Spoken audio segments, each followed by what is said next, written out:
So here we go with a new toy, the Canon XA20. This is the successor to the prior XA10 model. And with no further ado, let's open it up. Obviously, being the professional version of the camcorder, it's supplied in a sort of more mundane box to the consumer version, which is the HF-G30, which is all sort of retail packaged and everything else. But never mind, the box is really less exciting than the contents. Speaking of contents, we have the usual blurb, accessory guide, warranty guide, a data import utility, various manuals here. That is the full instruction manual in English, which is rather nice, a good bedtimes read.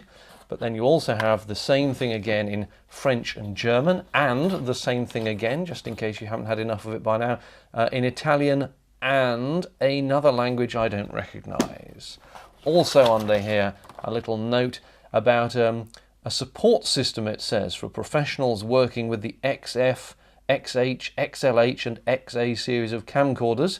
A 6-day repair turnaround, a lone camcorder if repairs exceed 6 days, priority email and phone support. And your only requirement, it seems to imply, is that you've bought one of these from an authorised dealer. So I'll look into that later on. The only other bit here in the top is the mains power lead, UK plug here. Obviously this is a UK PAL camcorder, so I'll put that to one side. Let us open up the magic box of tricks. This is where we get to the good stuff. Camcorder obviously here on the left, accessories on the right. Let's start with the accessory. That is an HDMI cable. Let's hold that up a little bit closer. Not sure if that's visible to you, but there's big end and little end there of the HDMI cable. We have here two cables. That on the right is USB, and this on the left is composite video and audio. I believe fairly standard, just taking the output of the camcorder to an external monitor or something. This is the little lens hood, like the HF-G25 and HF-G20, the consumer models. This is the newer style of lens hood, which has this little open-close knob on the side, which, as you can see, brings a shutter down. I'll hold that closer as well. There you go. So that's quite nice. I think the previous model had a hood that looked like this, but the lens cap was screw-on or something, I seem to recall. So that is nice. Now, this being the XA model, you get XLR audio. The consumer model, the HF-G30, is without XLR audio. And essentially, with a couple of tiny exceptions, that is the main difference between the camcorders. The HF-G30 does not have the little handle on top which provides XLR audio. Part of that XLR audio is this, which is a little microphone holder that screws in, I think. Yeah, there's a couple of screw holes there, and that just screws into the handle, which is also supplied and we'll come to in a minute. That is a fairly standard remote control unit. There we go, you can just about see that there. Start, stop, zoom and all the rest. If I take it out the shiny plastic, you might be able to see it a bit better. There we go. That's standard, I think. Now, the battery. Let's come to the battery. This is important. The supplied battery, it's good to see, first of all, they've supplied a slightly bigger one than normal. This is a BP820. Now, if you know your Canon batteries, then A, you're a bit of a nerd, but B, you'll notice that the previous model of this size was called the 819. This is the 820. And the distressing news, if you do have older batteries like this one, which is the old BP808, the old batteries are no longer compatible with this new camcorder. Whether you've got the HF-G30, the XA20 or XA25, the old batteries do not work. If you put them on the camcorder rejects them as incompatible. So the 808, the 819, the 827 do not work. With this, you have to have an 809, I think it is. There's this one, the 820, and then a new 828. And only those new batteries will work. I think at the moment it's also too soon for any compatible battery manufacturers to have come out with any equivalent. So that is annoying and expensive. So thanks, Canon. That's really unhelpful. I actually wrote to Canon because they did put a note on their website saying that old 808D batteries would no longer be compatible. And I said, well, my old battery doesn't have a D on it. Does that mean it is compatible? They said, yes. Well, it isn't. I'll tell you that now. It is not compatible. The camcorder rejects it. So that is annoying.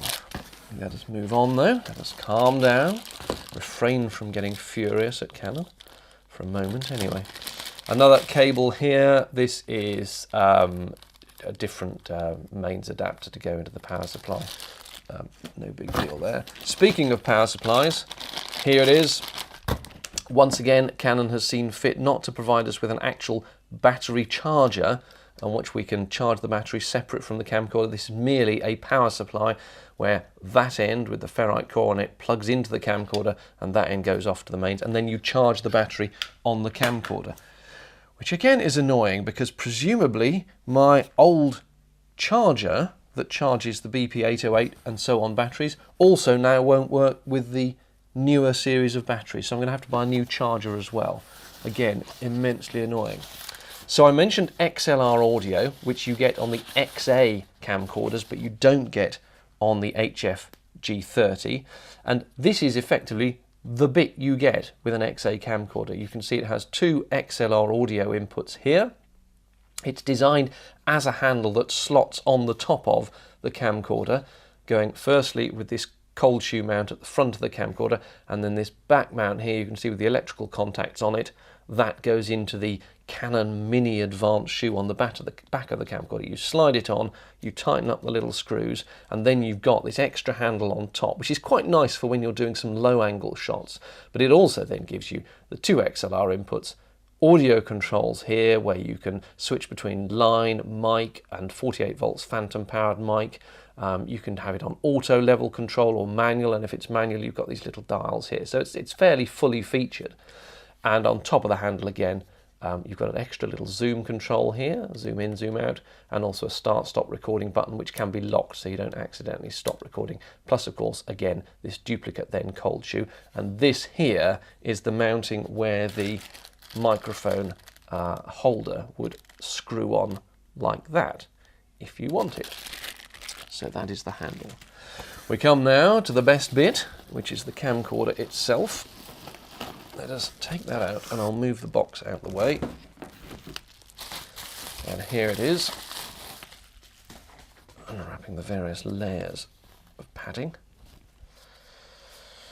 And my, what a mighty beast it is. In fact, I'm just going to zoom in a little bit, I think, so we get a bit of a better view. There we go. And it's odd, the first thing that strikes you about this is how heavy it is, which sounds ridiculous for a professional camcorder because, of course, you know, full-size, you know, Z5s or proper full-size camcorders that the pros use are massive. But for a consumer, if you like, camcorder, because this part alone is the same as the HF-G30, near as damn it, it's big and it's quite heavy. Let me bring you up the previous model, the this is the HF-G25, and in fact I'll unscrew the lens cap so as to give you an equivalent look.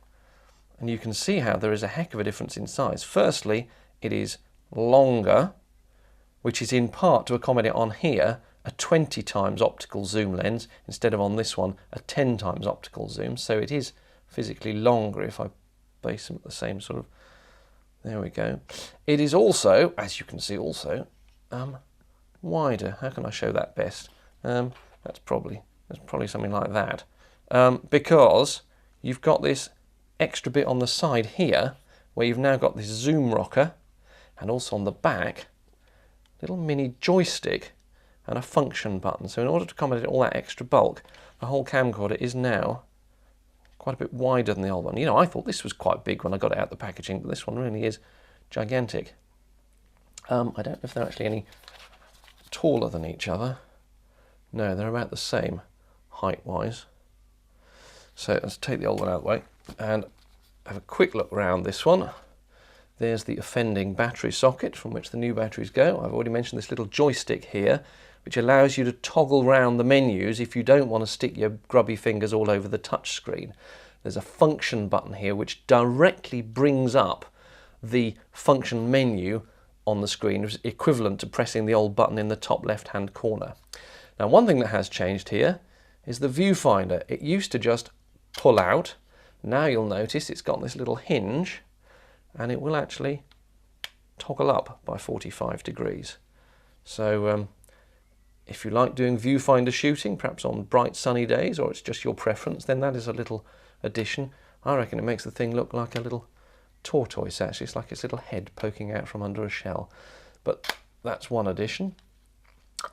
Zoom ring on the front. On the old model, that was purely focus. It is now toggleable between focus and zoom, and you do that with this little switch here. Let me hold that up a bit. There we go. Focus, zoom. You just toggle that up and down, and it changes the function of that front zoom. And then here, this little dial replaces, on the old model, this scroll wheel on the back, because you used to be able to sort of press this custom button and choose what you wanted this scroll wheel to do.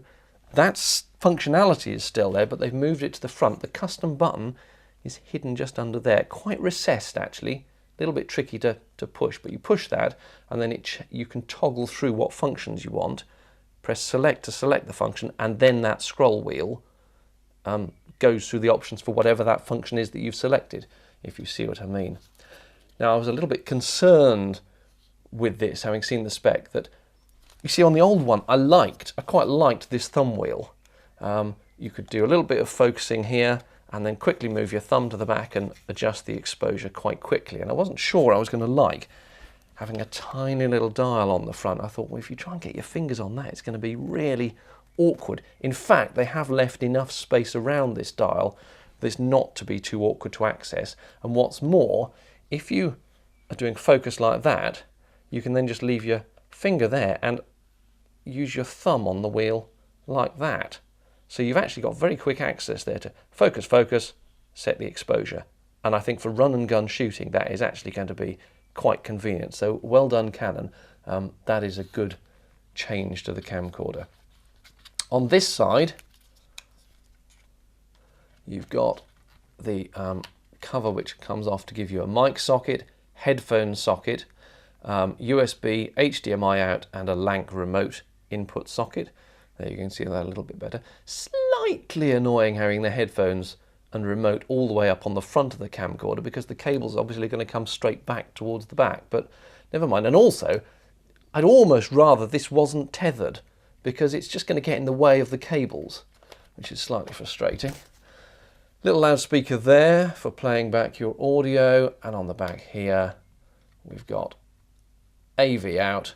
Now, it used to be that the AV out on the old model was on the same socket as the headphone out, but now it's separate. So I don't know what practical difference that'll make, but I suppose a little bit less plugging of things in. And there's the DC input socket for when you want to charge your battery. Final thing to mention on this very quick look round it, of course, is that you now have this zoom rocker. The old one, where's it gone, had a little zoom toggle on the top, which you just pushed away or pulled towards you as you held the camcorder with your finger. Not terribly precise. This one has got a sort of more broadcast style zoom rocker. It's got quite a nice feel to it, and it does do quite a fast zoom in. You're guessing I have already actually powered up this camcorder and tried it out. This is a fake unboxing in a way, because I'd already unboxed it once and had a little play with it. But the zoom has a very fast zoom. So if you want to get in, focus, and get out and frame your shot, it's not bad, actually. Faster, certainly, than the old one was, and that's good. And it's got a sort of fast zoom option that you can turn off and turn on in the menus, which means you can have it normally set when recording to a slow zoom. So you press it and you do a nice slow creeping zoom.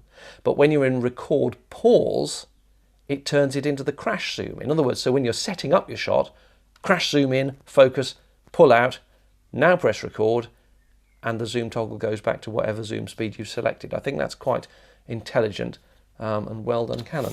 Final thing to mention very quickly then, this handle feels good, the weighting feels good, and this, I don't know if you can even see this, there you go, this little design here, with this little lip, is actually very nice, because when you put your hand in, your two fingers there, let me go those fingers out of the way, those two fingers can then hold against that, and you've got a really solid grip of the camcorder with the base of your hand here and those two fingers there. And then these two obviously are free to operate the zoom.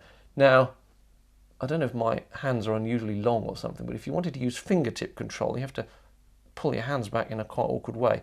But you can just do it like that, and that's fine. And it gives you a very solid handhold, and you can still operate the zoom, so I like that. And obviously the record button is at your fingertip, and also, of course, at your fingertip is this new little toggle.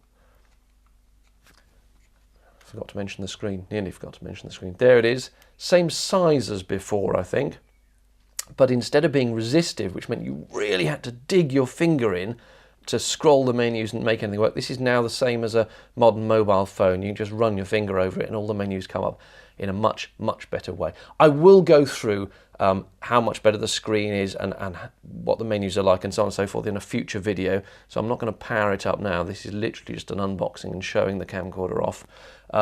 In here, there's your SD card slots. Oh, I should mention, this doesn't have any internal memory.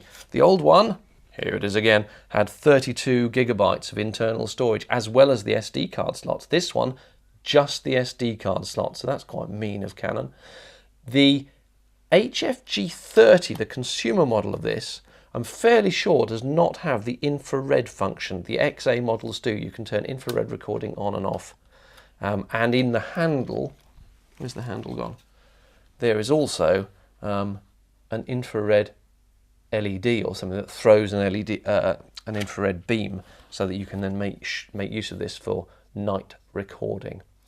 That is pretty much it for the first unboxing look round. You have got on this camcorder 1, 2, 3, 4, 5 assignable buttons, which you didn't have before. On the old one, you just had the little scroll wheel with its button on the back. Well, now you've got 5 assignable buttons, and you can select them in the menus to bring up certain menus. So, for example, you could program that button to bring up the white balance menu, and it saves you effectively having to go menu, scroll, white balance. It's a little time saver. You just go press and then select the white balance you want. But all these issues I will come to in another video when I actually power it up and show it in operation. So there we go. That is the Canon XA20 unboxed. And if you enjoyed that, and if you found it useful, and if you want to be informed when my other videos do come online, then please do subscribe to the channel. Thank you very much.